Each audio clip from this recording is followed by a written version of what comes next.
پسے مسالے کو محفوظ کیسے رکھیں؟ پسے مسالہ جات کو زیادہ عرصے تک صحیح رکھنے کے لیے اس میں ہینگ کا ٹکڑا رکھ دینے سے مسالے زیادہ عرصے تک کارآمد رہتے ہیں۔ عام برتن کو نان اسٹک کیسے بنائیں؟ کسی عام برتن کو نان اسٹک بنانے کے لیے اس میں تھوڑا سا نمک ڈال کر 2 منٹ گرم کر کے نمک جھاڑ دیں، برتن نان اسٹک ہو جائے گا۔ ناریل کے تیل کو کیسے جمنے سے محفوظ کریں؟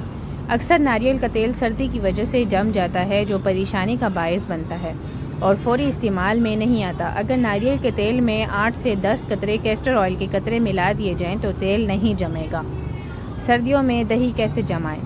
گرم دودھ میں دہی کا جاگ لگاتے وقت 2 عدد ہری مرچیں درمیان میں لمبائی کے رخ کاٹ کر دودھ میں شامل کر دیں۔ دودھ والے برتن کو گرم کپڑے میں لپیٹ کر 6-7 گھنٹے کے لیے رکھ دیں۔ دہی گاڑھا اور میٹھا جمے گا۔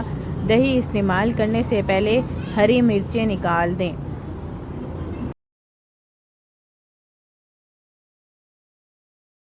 جلی ہوئی دیگچی کو کیسے چمکائیں؟ دیگچیاں جل کر گرم یا بالکل سیاہ ہو جاتی ہیں تو چولہے کو تیز آنچ پر جلائیں اور متاثرہ دیگچی اوندھی کر کے چولہے پر چند منٹ کے لیے رکھ دیں، پھر اتار کر مانجھ لیں، دیگچی چمک اٹھے گی۔ کشمش کو دیر تک کیسے محفوظ کریں؟ کیک یا پیسٹری وغیرہ جو گھر میں بنائے جاتے ہیں ان میں کشمش ڈالی جاتی ہے اور وہ اکثر نیچے بیٹھ جاتی ہے، اس لیے جب کیک میں کشمش ڈالی جائے تو گری بادام، پستہ وغیرہ کو خشک میوہ میں الٹ پلٹ کر کے کیک کے مکسچر میں ڈال دیں تو کشمش اپنی جگہ بھوری رہے گی اور نیچے نہیں بیٹھے گی۔ ٹماٹر کا چھلکا کیسے اتاریں؟ 2 گھنٹے فریزر میں ٹماٹر رکھیں، پھر نکال کر تازہ پانی میں ڈالتے ہی نکال کر چھلکا ہاتھوں سے اتار لیں۔ بڑی آسانی سے پورا چھلکا اتر جائے گا اور ثابت ٹماٹر آپ کو مل جائے گا۔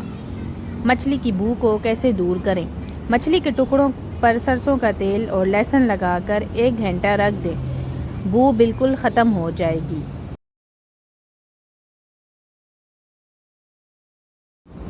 سرخ مرچوں کو کیڑا لگنے سے کیسے بچائیں؟ سرخ مرچ اگر 2 کلو ہو تو اسے پسوا کر سرسوں کے تیل 1 بڑا چمچ ڈال کر ہاتھوں سے اچھی طرح مسل دیں تو اس کو کبھی بھی کیڑا نہیں لگتا۔ بریانی کے چاولوں کو چپکنے سے کیسے بچائیں؟ بریانی کے چاول ابالنے سے پہلے پانی میں 2 یا 3 چھوٹے چھوٹے ثابت پیاز ڈال دیں اور تھوڑا سا لیموں کا رس نچوڑ دیں، اس میں چاول کبھی بھی نہیں چپکے گا، ہمیشہ الگ رہے گا اور تہہ بچھاتے ہوئے ان پیازوں کو نکال دیں۔ کریم کو گاڑھا کیسے کریں؟ کریم گاڑھی کرنے کے لیے پھینٹتے وقت 1 پاؤ کریم میں 1 چائے کا چمچہ سادہ جیلاٹین ملائیں۔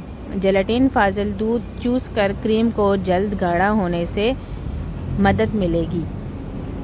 چینی کو چونٹی سے بچائیں اور کیسے؟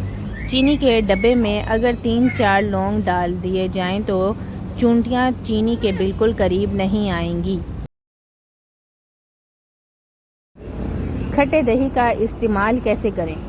دہی اگر بہت کھٹا ہو تو اسے ضائع کرنے کے بجائے اس میں چاندی کے زیور بھگو دیں اور پھر تھوڑی دیر کے بعد دھو لیں، اس طرح زیور بالکل چمک جائے گا۔ اگر آپ کو میری ویڈیو پسند آئی ہو تو آپ میرے ویڈیو کو ضرور لائک کریں اور شیئر کرنا نہیں بھولیے گا۔ اگر آپ میری ویڈیو پہ نیو ہیں تو میرے چینل کو ضرور سبسکرائب کریں اور لائک کریں اور شیئر کریں۔ اللہ حافظ۔